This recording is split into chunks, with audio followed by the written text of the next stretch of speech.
ومن يشاقق الرسول من بعد ما تبين له الهدى ويتبع غير سبيل المؤمنين نوله ما تولى ونصله جهنم وساءت مصيرا. السلام علیکم ورحمۃ اللہ وبرکاتہ. بسم اللہ الرحمن الرحیم. الحمد للہ رب العالمین والعاقبۃ للمتقین والصلاة والسلام علی اشرف الانبیاء والمرسلین وعلی آلہ وصحبہ اجمعین. اما بعد. القاعدۃ الثانیہ من القواعد الاربعہ أنهم يقولون ما دعوناهم وتوجهنا إليهم إلا لطلب القربة والشفاعة. فدليل القربة قوله تعالى: والذين اتخذوا من دونه أولياء ما نعبدهم إلا ليقربونا إلى الله زلفى إن الله يحكم بينهم فيما هم فيه يختلفون إن الله لا يهدي من هو كاذب كفار. ودلیل الشفاعہ قوله تعالی: وَيَعْبُدُونَ مِن دُونِ اللَّهِ مَا لَا يَضُرُّهُمْ وَلَا يَنفَعُهُمْ وَيَقُولُونَ هَؤُلَاءِ شُفَعَاؤُنَا عِندَ اللَّهِ. معزز سامعین، پچھلے درس کے اندر شیخ الاسلام محمد بن عبد الوہاب رحمہ اللہ ان کی ایک چھوٹی سی کتابچہ قواعد الاربعہ، اس کی تمہید، مقدمہ اور پہلا قاعدہ ہم نے سنا. پہلا قاعدہ یہ تھا کہ اللہ کے رسول صلی اللہ علیہ وآلہ وسلم کو جن کے درمیان نبی اور رسول بنا کر بھیجا گیا، وہ قوم یا وہاں کے افراد اس بات کا وہ اقرار کرتے تھے کہ اللہ رب العالمین خالق ہے، مالک ہے، رازق ہے، مدبر ہے، محیی ہے، ممیت ہے، نافع اور ضار ہے. اس بات کا وہ اقرار کرتے تھے. لیکن اس بات کا اقرار کر لینے سے ایسا انسان دائرہ اسلام میں داخل نہیں ہوتا. اس کا اقرار کر لینے سے وہ مسلمان نہیں بنتا. اور اگر وہ مسلمان ہوتے تو اللہ کے نبی صلی اللہ علیہ وآلہ وسلم ان کے خلاف جنگ نہ کرتے. آپ کا ان کے خلاف جنگ کرنا یہ اس بات کی دلیل کہ وہ لوگ دائرہ اسلام میں داخل نہیں ہوئے، اگرچہ کہ انہوں نے اللہ کی ربوبیت کا اقرار کیا، رب العالمین کو رب مانا، پیدا کرنے والا مانا، رزق دینے والا مانا، کائنات کا چلانے والا مانا، زندگی دینے والا مانا، موت دینے والا مانا. لیکن اس اقرار کر لینے سے کوئی بھی انسان، چاہے وہ نبی کے زمانے کا ایسا انسان ہو یا آج کے زمانے کا ہو یا قیامت تک آنے والا کوئی بھی فرد کیوں نہ ہو، اگر اس طریقے سے اقرار اگر کر لیتا ہو تو ایسے اقرار کا اسے فائدہ نہیں ہوگا، یعنی وہ دائرہ اسلام میں داخل نہیں ہوگا. اس کے بعد جب یہ اس چیز کو مانتے تھے کہ اللہ رب العالمین خالق ہے، مالک ہے، رازق ہے، تو ایسی صورت میں اللہ کے نبی صلی اللہ علیہ وآلہ وسلم نے ان کے خلاف جنگیں کی. آخر کیوں وہ غیر اللہ کی عبادت کرتے تھے؟ کیوں وہ بتوں کی پرستش کیا کرتے تھے؟ کیوں وہ انہیں پکارا کرتے تھے؟ اس کی کیا وجہ تھی؟ صاحب کتاب نے اس کی دو چیزیں بیان کی، اس کے تعلق سے دو باتیں بیان کی. پہلی بات یہ الا لطلب القربہ والشفاعہ، قربت کے لیے اور شفاعت کے لیے، قربت کے لیے اور شفاعت کے لیے یہ بتوں کو پکارتے، بتوں سے مانگتے، ان کی عبادت کرتے، عبادت کے جو اللہ رب العالمین کا حق تھا، اس حق کو وہ بتوں کو دے دیا۔ کیوں؟ اس کے دو اسباب یہاں صاحب کتاب نے بیان کیا، ایک قربت کے لیے اور دوسرا شفاعت کے لیے۔ قربت کا کیا مفہوم ہے؟ قربت کا مفہوم یہ ہے کہ وسیلہ، یہ وسیلہ کیا چیز؟ وسیلے کے بارے میں بعض اہل علم نے یہ بات بیان فرمائی، وسیلہ یہ ہے کہ یہ ان کا اللہ رب العالمین کے یہاں مقام ہے، یہ اللہ رب العالمین کے ہمیں قریب کر دیں گے، اللہ رب العالمین کے قریب اور نزدیک ہمیں کر دیں گے، یہ رب العالمین کی قربت کا یہ سبب اور ذریعہ بنے گا۔ اس کے لیے یہ غیر اللہ کی پوجا کرتے تھے، بتوں کی پوجا کیا کرتے تھے۔ اس سلسلے میں میرے ایک استاذ ہیں شیخ عبد الرزاق البدر حفظہ اللہ، جو شیخ عبد المحسن العباد حفظہ اللہ کے فرزند ہیں، انہوں نے ایک بات یہ بیان کی ہے کہ زمانے جاہلیت میں جو لوگ غیر اللہ کی عبادت اور پوجا کیا کرتے تھے، اللہ رب العالمین کی قربت اور اللہ رب العالمین کی نزدیکی حاصل کرنے کے خاطر، اس وجہ سے نہیں کہ یہ غیر اللہ ان کے اندر پیدا کرنے کی طاقت ہے، رزق دینے کی طاقت ہے، زندگی دینے کی طاقت ہے، موت دینے کی طاقت ہے، فائدہ پہنچانے کی طاقت ہے، ایسی بات نہیں، بلکہ یہ اللہ کے قریب ہیں یا اللہ کے قریب کر دیں گے، اس لیے کہ ہم لوگ گنہگار ہیں، ہم خطا کار ہیں، ہم سے بہت زیادہ غلطیاں ہو چکی ہیں، ہم خطا کرتے ہی رہتے ہیں، یہ اللہ کے قریبی ہیں، اس کے لیے ہم ان کی عبادت کرتے ہیں تاکہ ان کے ذریعے سے اللہ رب العالمین کا قربت، رب العالمین کی نزدیکی ہمیں حاصل ہو سکے۔ دلیل کے طور پر جیسا کہ صاحب کتاب نے یہ بات شروع ہی میں بیان کی، ان کی جو بھی بات ہوگی یہ اپنے طرف سے نہیں، یہ اللہ کے کلام سے یا نبی کریم صلی اللہ علیہ وآلہ وسلم کے فرمان سے، اللہ کے کلام سے یا نبی صلی اللہ علیہ وسلم کے فرمان سے۔ بطور دلیل کے انہوں نے یہ آیت کریمہ کا ذکر کیا، وَالَّذِينَ اتَّخَذُوا مِن دُونِهِ أَوْلِيَاءَ مَا نَعْبُدُهُمْ إِلَّا لِيُقَرِّبُونَا إِلَى اللَّهِ زُلْفَىٰ، وہ لوگ جنہوں نے اللہ رب العالمین کو چھوڑ کر اولیاء بنایا، کارساز بنایا، وہ کا کہنا ہے مَا نَعْبُدُهُمْ، ہم ان کی عبادت نہیں کرتے، ان کے اندر پیدا کرنے کی قدرت یعنی یہ ساری چیزیں ان کے پاس نہیں ہیں، ہم اس لیے ان کی عبادت نہیں کرتے۔ پھر کیوں کرتے؟ کرنے کی کیا وجہ؟ اللہ رب العالمین نے صاف الفاظ میں فرمایا إِلَّا لِيُقَرِّبُونَا إِلَى اللَّهِ زُلْفَىٰ، تاکہ وہ ہم کو اللہ کے قریب کر دے، اللہ کے قریب کر دیں، اس کے لیے ہم ان کی عبادت کیا کرتے ہیں، یہی سبب ہے، یہی وجہ ہے۔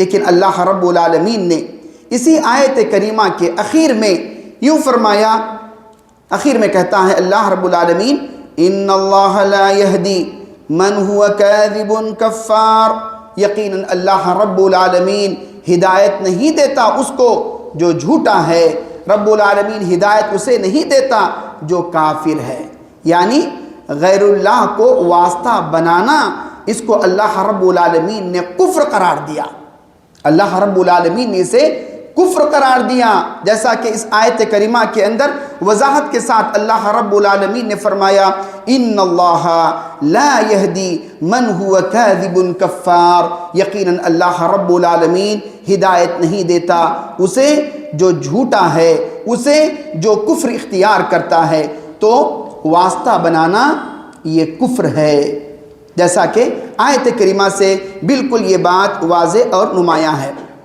دوسری چیز جس کی وجہ سے وہ غیر اللہ کو پکارا کرتے تھے، صاحب کتاب نے کہا والشفاعہ، سفارش، والشفاعہ، سفارش کرنا، جیسا کہ بطور دلیل کے اللہ رب العالمین کے اس فرمان کو انہوں نے نقل کیا وَيَعْبُدُونَ مِن دُونِ اللَّهِ مَا لَا يَضُرُّهُمْ وَلَا يَنفَعُهُمْ، وہ عبادت کرتے ہیں اللہ کو چھوڑ کر ایسوں کی جو نہ ان کو فائدہ پہنچا سکتے ہیں اور نہ ان کو نقصان سے بچا سکتے ہیں۔ پھر وہ کہتے ہیں وَيَقُولُونَ، عبادت کرنے کی وجہ وہ بیان کرتے ہیں، هَؤُلَاءِ شُفَعَاؤُنَا عِندَ اللَّهِ، یہ ہمارے سفارشی ہیں اللہ کے پاس، یہ ہمارے سفارشی ہیں اللہ کے پاس، اللہ کے یہاں وہ ہمارے لیے سفارش کریں گے، شفاعت کریں گے، اور ان کی سفارش اللہ کے یہاں قابل قبول ہوگی، مقبول ہوگی۔ جب ان کی سفارش اللہ رب العالمین کے یہاں قابل قبول ہوگی، ہمیں نجات مل جائے گی، ہمیں نجات مل جائے گی، جہنم سے بچ جائیں گے، جنت مل جائے گی۔ یہ ان کی سوچ تھی۔ اس سلسلے میں اللہ رب العالمین نے قرآن کریم کے اندر شفاعت کا ذکر کیا۔ قرآن کریم کے اندر کئی آیات کے اندر اللہ رب العالمین نے شفاعت کا ذکر کیا، لیکن یہ شفاعت مطلق نہیں ہے۔ بعض شفاعت ہیں جس کی نفی اللہ نے خود کی، اور بعض شفاعت ایسی ہے جس کو اللہ رب العالمین نے ثابت کیا۔ اسی لیے صاحب کتاب کہتے ہیں وَالشَّفَاعَةُ شَفَاعَتان شفاعت منفیہ وشفاعت مثبتہ۔ ایک شفاعت کی دو قسمیں ہیں، ایک شفاعت اور سفارش وہ جو باطل ہے، جس کی نفی کی گئی، اور دوسری شفاعت وہ ہے جو ثابت ہے، جو کتاب و سنت سے ثابت ہے، اللہ رب العالمین سے ثابت ہے۔ تو پتہ یہ چلا کفار مکہ یا نبی کریم صلی اللہ علیہ وسلم کے وہ لوگ جنہوں نے کفر اختیار کیا، غیر اللہ کی عبادت کرنے کی اصل وجہ یہ ہے کہ وہ غیر اللہ کو سفارشی سمجھا کرتے تھے، اور یہ اللہ رب العالمین اور اپنے درمیان واسطہ قرار دیا کرتے تھے۔ یہ ذریعہ ہے، یہ وسیلہ ہے، یہ واسطہ ہے ہماری نجات کے لیے، ہماری کامیابی کے لیے، ہماری آخرت کی نجات کے لیے۔ یہ بات ہمیشہ یاد رکھ لیں کہ قرآن کریم کے اندر اللہ رب العالمین نے جس شفاعت کا ذکر کیا، ایک شفاعت جو ثابت ہے، دوسری شفاعت جس کا اللہ رب العالمین نے نفی کی، جس کا انکار کیا۔ ان دونوں چیزوں کو اچھے طریقے سے سمجھنے کی ضرورت ہے۔ قرآن کریم کے اندر اللہ رب العالمین نے جس کی نفی کی، ساری کائنات کے لوگ مل کر اس نفی کو ہم ثابت نہیں کر سکتے۔ اللہ رب العالمین نے جس کی نفی کی وہ نفی، اور اللہ رب العالمین نے جن کے لیے سفارش کو ثابت قرار دیا وہی ثابت شدہ۔ ہم سب مل کر جو منفی ہے اس کو مثبت، اور جو مثبت ہے اس کو منفی یا باطل ہم قرار نہیں دے سکتے۔ قرآن کریم یہ حرف آخر ہے، اللہ رب العالمین نے جسے صحیح قرار دیا وہی صحیح، اللہ رب العالمین نے جسے غلط قرار دیا وہ غلط ہے۔ تو قرآن کریم کے اندر دو قسم کی سفارشوں کا اللہ رب العالمین نے ذکر کیا۔ ایک چیز یہاں یہ یاد رکھ لیں کہ سفارش کے بارے میں صاحب کتاب نے یہاں بیان فرمایا جو سفارش منفی ہے، جو ثابت نہیں ہے، ما کانت تطلب من غیر اللہ فیما لا يقدر علیہ الا اللہ۔ اس سے مراد یہ ہے کہ اگر کوئی انسان غیر اللہ سے اس چیز کا مطالبہ کرتا ہے جس پر اللہ رب العالمین ہی قادر ہے، اللہ کے علاوہ کوئی قادر نہیں۔ کچھ ایسی چیزیں ہیں جس پر اللہ رب العالمین قادر ہے، اللہ کے علاوہ مخلوق میں سے کوئی بھی، وہ کتنے ہی بڑے درجے کا کیوں نہ ہو، وہ اس چیز پر قادر نہیں ہے۔ اس بات کو سمجھنے کے لیے مثال کے طور پر اگر کوئی کہتا ہو اس طریقے سے، اللہ کو چھوڑ کر کسی اور سے مانگتا ہو، کیسے مانگتا ہے؟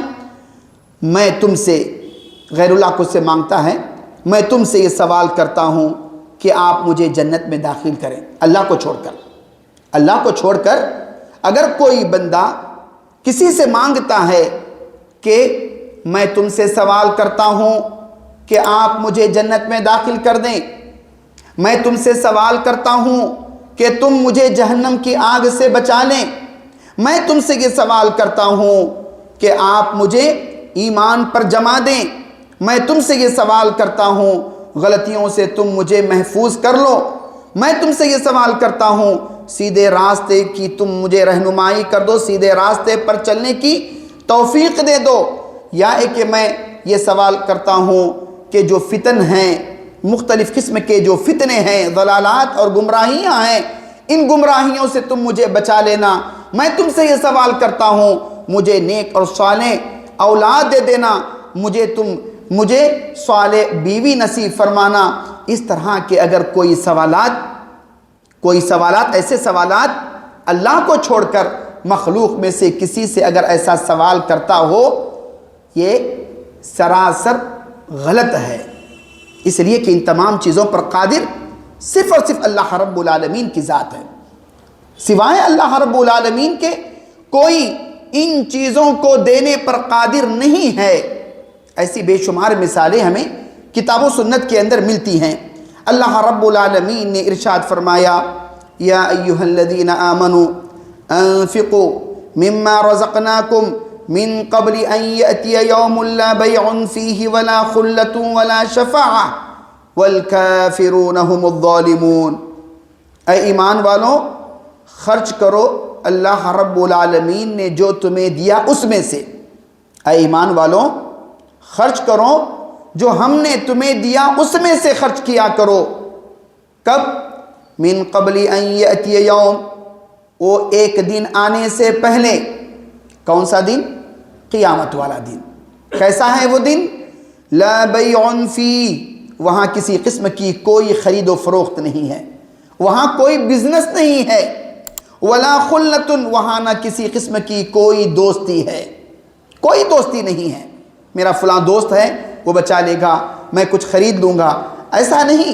نیکیاں نہ کوئی خرید سکتا ہے، نہ اپنے نیکیوں کو بیچ سکتا ہے، نہ کوئی دوستی وہاں کام آئے گی۔ اور آگے اللہ نے فرمایا ولا شفاعہ، وہاں کسی قسم کی کوئی سفارش قابل قبول نہیں ہوگی۔ یہاں اللہ رب العالمین نے سفارش اور شفاعت کی نفی اللہ رب العالمین نے کی۔ تو یہ بات ہمیں اس بات معلوم ہوتی ہے، کچھ ایسی شفاعت اور سفارش ہیں جو اللہ رب العالمین کے یہاں مقبول نہیں، اور کچھ ایسی سفارشیں ہیں جو اللہ رب العالمین کے یہاں قابل قبول ہیں، اللہ رب العالمین کے یہاں مقبول ہیں۔ تو یہاں یہ بات معلوم ہوئی، اللہ رب العالمین نے سفارش کی، اللہ رب العالمین نے اس کی تردید کی، اس کی نفی اللہ رب العالمین نے بیان فرمائی۔ اگر کوئی آدمی کسی در پر پہنچ کر کسی غیر کے دروازے پر پہنچ کر، یا کہ کسی قبر والے کے سامنے پہنچ کر اگر یہ اعلان کرتا ہو، یا یہ ندا لگاتا ہو، یہ آواز لگاتا ہو، یہ کہتا ہو کہ یا سیدی یا فلان اغثنی، اے میرے آقا، اے میرے سردار، مجھے آپ بچا لیں، مجھے کامیاب کر دیں، میری بگڑی بنا دیں، میری مشکلات کو حل کر دیں، میری پریشانیوں کو دور کر دیں، میری ضرورتوں کو پوری کر لے۔ اگر کوئی اس طرح کا ندا یا اس طرح کا سوال کرتا ہو، مانگتا ہو، قیامت تک وہ انسان سن نہیں سکتا جسے پکارا جا رہا ہے۔ وَمَا أَنْتَ بِمُسْمِعٍ مَّن فِي الْقُبُورِ، اللہ نے فرمایا جو قبروں میں ہیں آپ انہیں سنا نہیں سکتے، آپ انہیں سنا نہیں سکتے، اور وہ سن بھی لیں، سننے کے بعد وہ جواب نہیں دے سکتا۔ یہ بھی اللہ رب العالمین نے قرآن کریم کے اندر واضح الفاظ میں یہ بات بیان فرمائی۔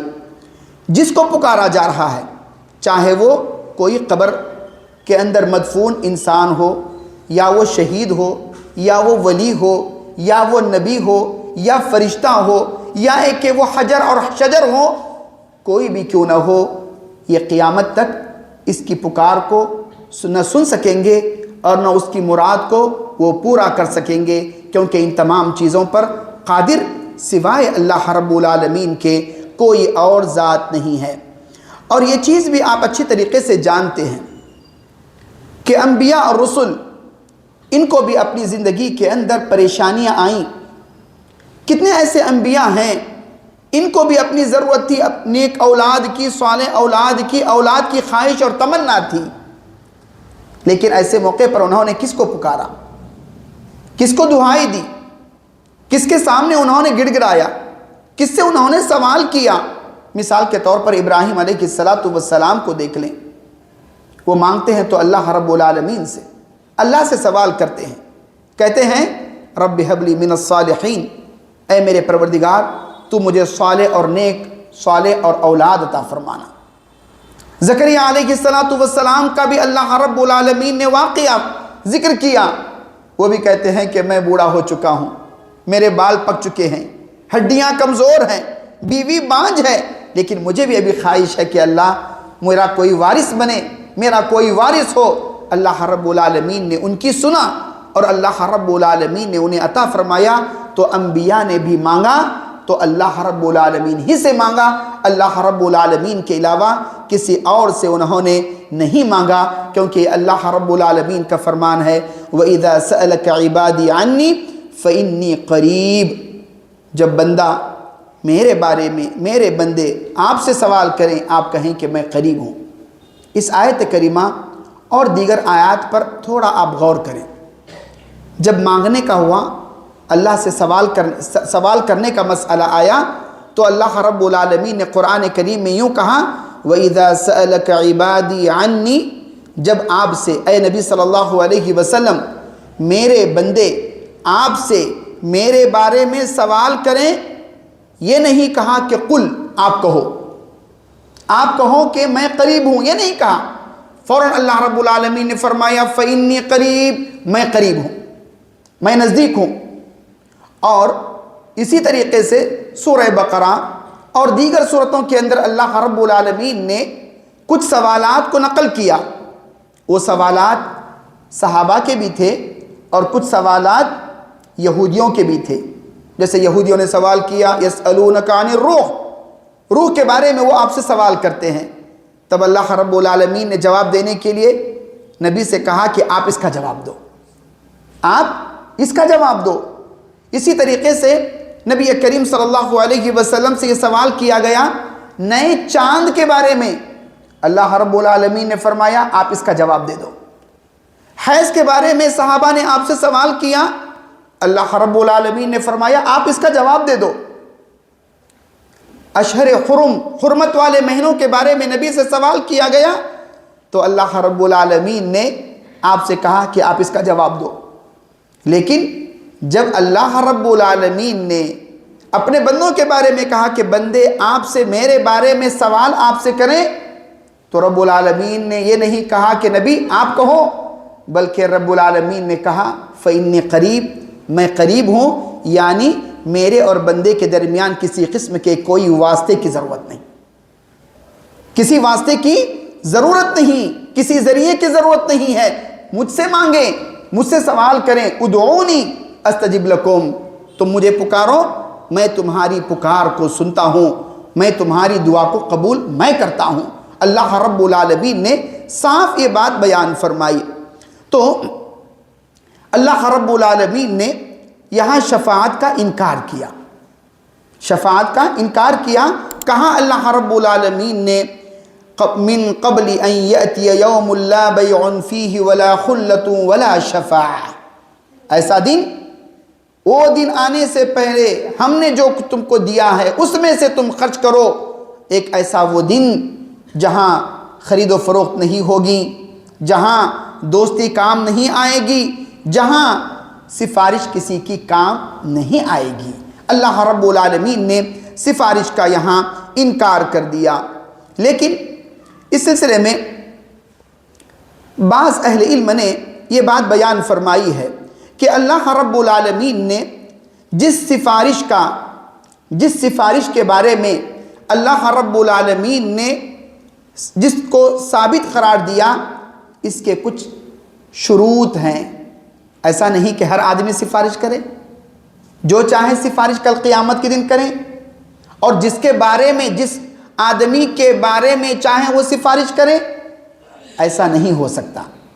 اس کے کچھ شرائط ہیں، ان شرائط کو اللہ رب العالمین نے قرآن کریم کی کئی آیتوں کے اندر ذکر کیا۔ سفارش کرنے کے لیے بھی کچھ شرائط ہیں۔ کیا شرائط ہیں؟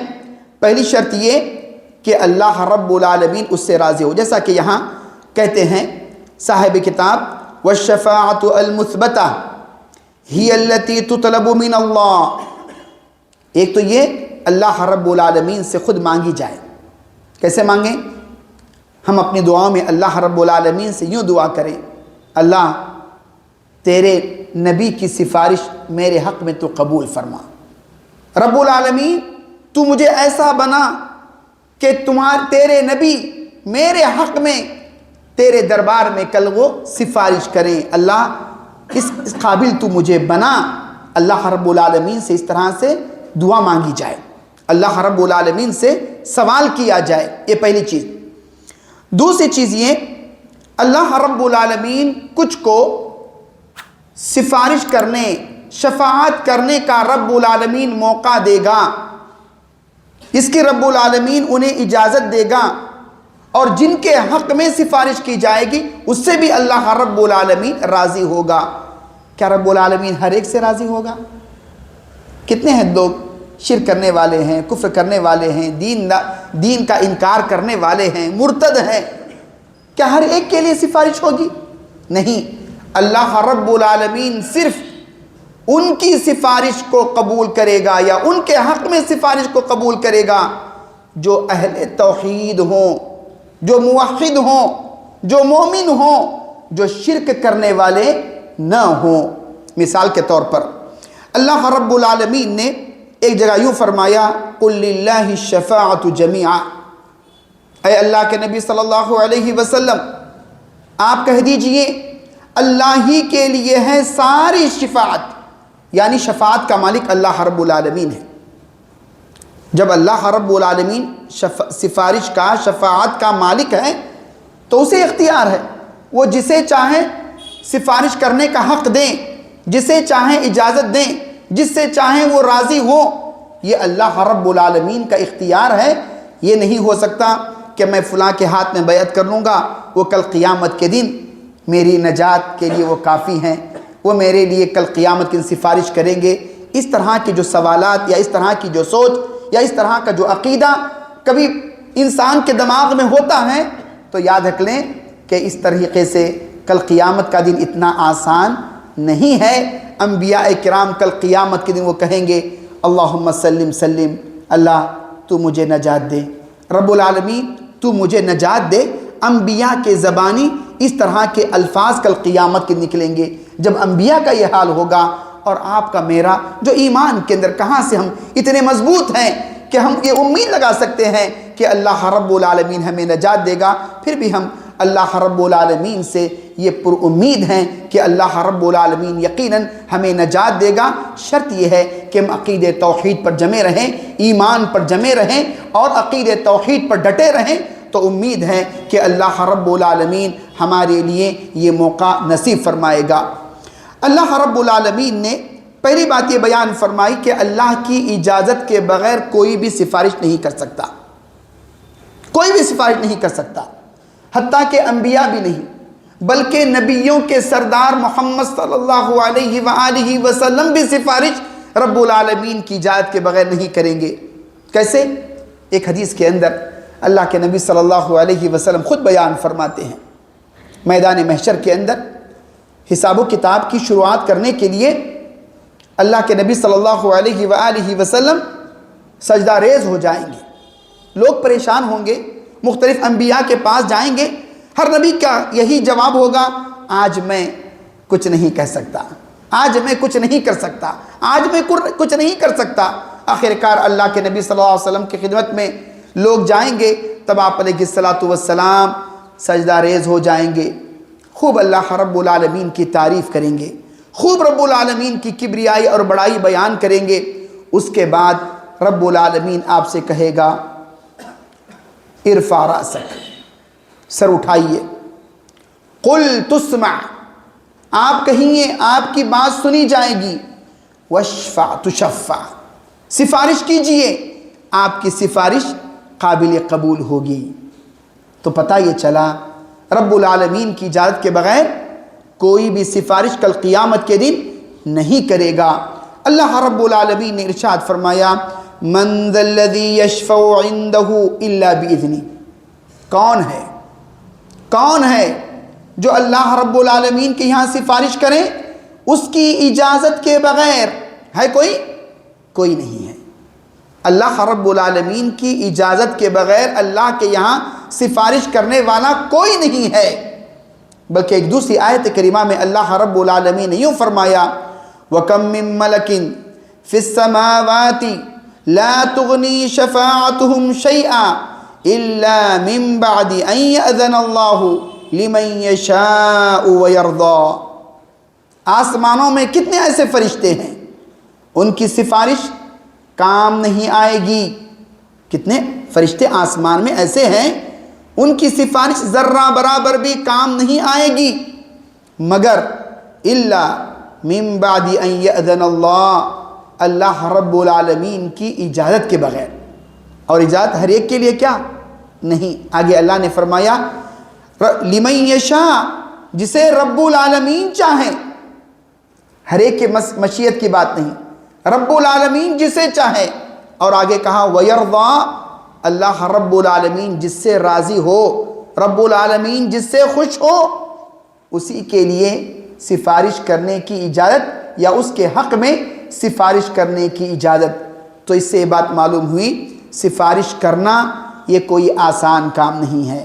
سفارش اللہ رب العالمین کی اجازت کے بغیر کوئی نہیں کر سکے گا، اور سفارش اللہ رب العالمین جسے دینا چاہیں اس سے وہ راضی ہو تو اس کے لیے ہی یہ سفارش کرنے کا یہ حق ملے گا۔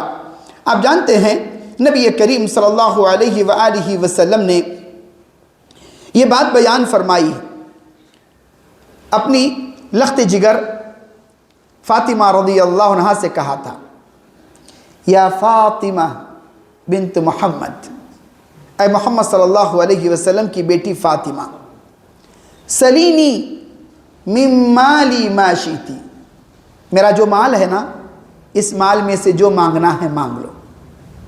مال میرے پاس جو ہے ممکن ہے میں تمہیں دے دوں، سلینی من مالی ما شئتی، جو مانگنا ہے مانگ لو، لیکن کل قیامت کے دن میں اللہ کے یہاں تمہیں کچھ کام نہیں آ سکتا۔ اللہ کے نبی صلی اللہ علیہ وسلم نے اپنی لخت جگر سے بھی کہا، اپنی پھوپھی سے بھی کہا، اپنے چچا سے بھی کہا، اپنے قبیلے کے لوگوں کو بھی اللہ کے نبی صلی اللہ علیہ وسلم نے اس طرح کی بات کہی۔ اب اندازہ لگا لیجئے کہ سفارش اور شفاعت یہ اتنا آسان نہیں جو لوگ سمجھتے ہیں کہ ہم فلاں کے ہاتھ پر بیعت کر لیں یا فلاں کے دامن کو ہم تھام لیں تو یقیناً ہمارے لیے کل قیامت کے دن وہ سفارش کریں گے، اللہ کی بارگاہ میں سفارش کریں گے، شفاعت کریں گے۔ یہ اتنا آسان نہیں ہے۔ اسی طریقے سے ایک واقعہ دیکھیے انبیاء کا بھی کیسا حال ہے۔ ایک واقعہ جس کو امام بخاری رحمۃ اللہ علیہ نے اپنے صحیح کے اندر ذکر کیا ہے، بڑا عظیم واقعہ ہے۔ اس واقعے کو سننے کے بعد دل کانپ اٹھتا ہے۔ واقعہ کیا؟ امام بخاری رحمۃ اللہ علیہ نے اپنے صحیح کے اندر اس واقعے کو جگہ دی کہ یہ واقعہ ہے ابراہیم علیہ السلام کا، یہ ابراہیم خلیل اللہ کا یہ واقعہ ہے۔ وہ کہ کل قیامت کے دن اپنے والد کے ساتھ ملاقات ان کی ہوگی، جیسا کہ نبی کریم صلی اللہ علیہ وآلہ وسلم نے ارشاد فرمایا کہ کل قیامت کے دن ابراہیم علیہ السلام اپنے باپ آزر سے ملاقات کریں گے، ملیں گے۔ تب ابراہیم علیہ السلام اپنے باپ سے کہیں گے الم اقل لک لا تعصنی، کیا میں تم سے یہ بات نہیں کہی تھی کہ آپ میری نافرمانی نہ کریں؟ سورہ مریم کے اندر کتنی پیار اور کتنی محبت کے ساتھ ابراہیم علیہ السلام نے مختلف انداز سے اپنے باپ کو سمجھایا، کہا کہ ابا جان شیطان کی پوجا نہ کریں، بتوں کی پوجا نہ کریں، ان کے پاس سننے کی طاقت نہیں، ان کے پاس دیکھنے کی قدرت نہیں، اللہ کی عبادت کیجئے۔ مختلف انداز سے انہوں نے سمجھایا۔ باپ ناراض ہوا، بات انہوں نے نہیں مانی۔ تو یہاں کہتے ہیں ابراہیم علیہ السلام کیا میں نے تم سے یہ بات نہیں کہی تھی کہ تم میری نافرمانی نہ کریں؟ اس وقت ان کے والد کہیں گے الآن لا اعصیک، اب میں تمہاری نافرمانی نہیں کروں گا۔ بیٹا اب میں تمہاری نافرمانی نہیں کروں گا، تمہاری خلاف ورزی نہیں کروں گا۔ پھر اس کے بعد ابراہیم علیہ السلام اپنے پروردگار سے کہیں گے یا رب، اے میرے پروردگار، کیا تیرا مجھ سے یہ وعدہ نہیں ہے کہ تو قیامت والے دن تو مجھے ذلیل نہیں کرے گا، شرمندہ نہیں کرے گا؟ کیا تیرا یہ مجھ سے میرا وعدہ نہیں، تو نے مجھ سے ایسا وعدہ نہیں کیا؟ تو اس کے بعد اس سے بڑھ کر شرمندگی اور کیا ہو سکتی ہے کہ میرا باپ ناکام ہو، نامراد ہو، اس سے بڑھ کر شرمندگی اور کیا ہو سکتی ہے؟ اس وقت اللہ رب العالمین کہے گا انی حرمت الجنت علی الکافرین، میں نے جنت کے اندر کوئی کافر داخل نہیں ہوگا، کافروں کے لیے جنت کو میں حرام قرار دیا ہے، چاہے وہ کافر کوئی کیوں نہ ہو، نبی کا باپ کیوں نہ ہو، نبی کا بیٹا کیوں نہ ہو، نبی کی بیوی کیوں نہ ہو، نبی کا چچا کیوں نہ ہو، نبی کے رشتہ دار کیوں نہ ہو، نبی کے قبیلے اور کنبے کا فرد کیوں نہ ہو، نبی کی بستی والا کیوں نہ ہو، اگر وہ کافر ہے تو اس کے لیے جنت حرام ہے، وہ جنت میں داخل نہیں ہوگا۔ انی حرمت الجنت علی الکافرین، جنت حرام ہے کفار پر۔ یہ جواب اللہ رب العالمین کا ابراہیم علیہ السلام کے لیے ہے۔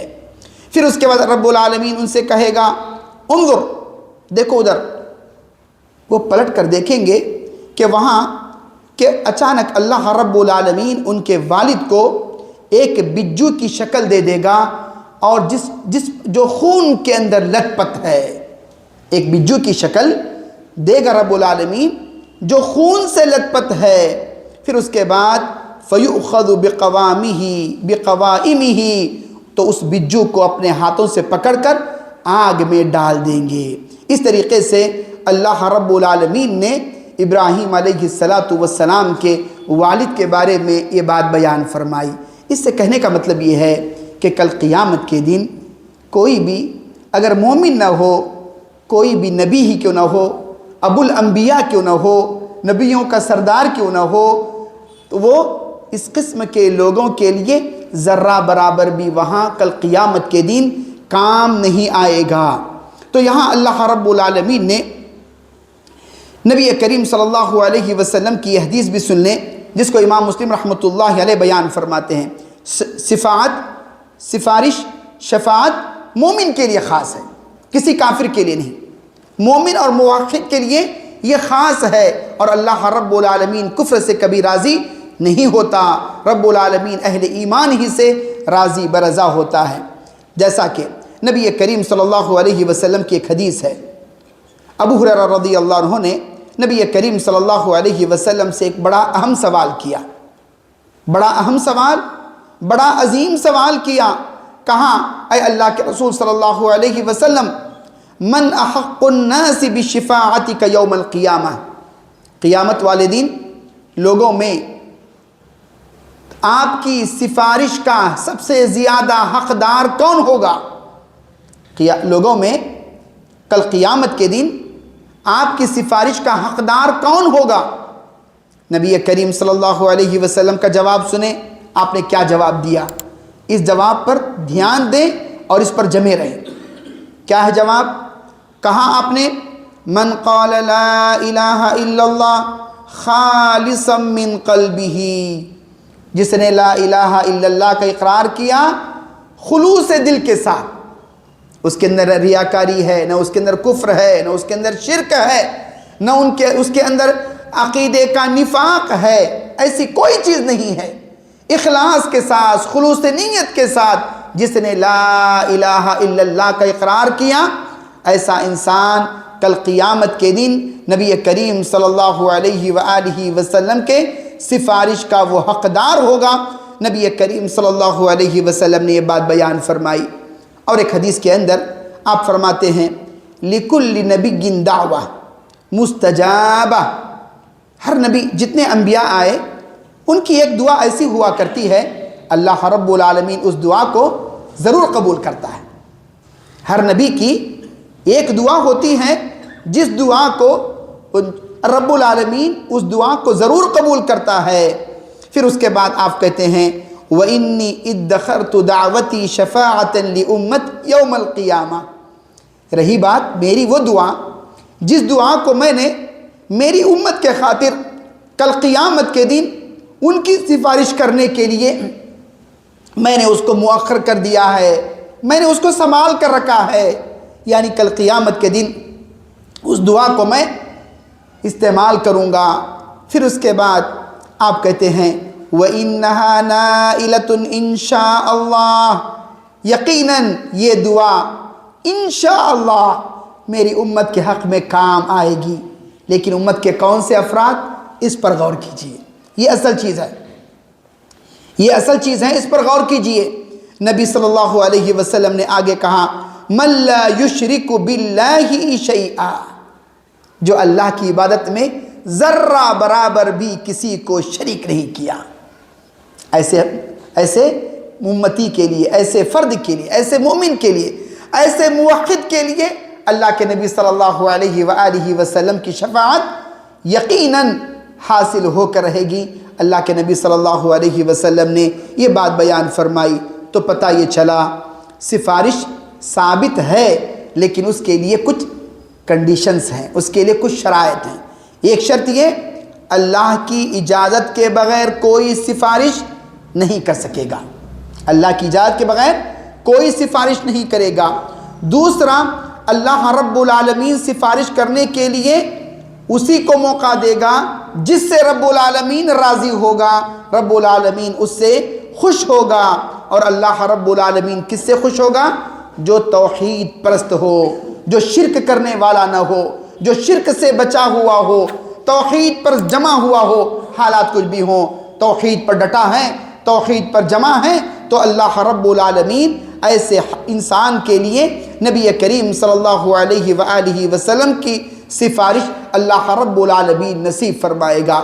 تو پتہ یہ چلا کہ سفارش یہ اللہ رب العالمین کی بڑی نعمت ہے۔ اس نعمت کو کیسے حاصل کیا جائے گا؟ حاصل کرنے کا طریقہ یہ ہے، ہم عقید توحید پر جمے رہیں، شرک سے بچے رہیں، شرک سے دور رہیں، کفر سے دور رہیں۔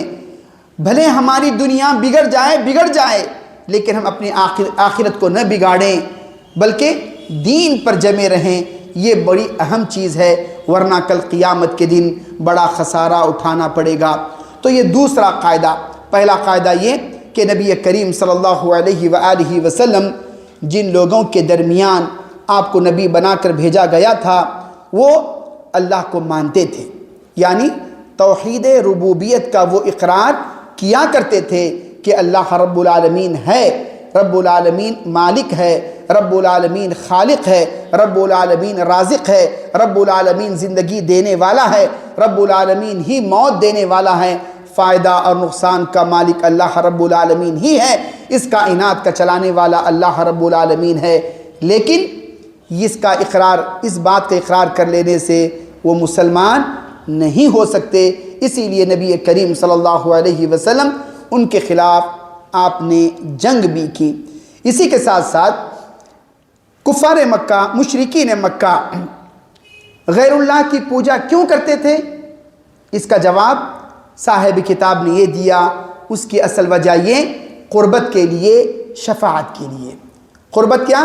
وسیلہ اور واسطہ انہوں نے بنایا اپنے اور اللہ کے درمیان، اپنے اور اللہ کے درمیان انہوں نے واسطہ بنایا۔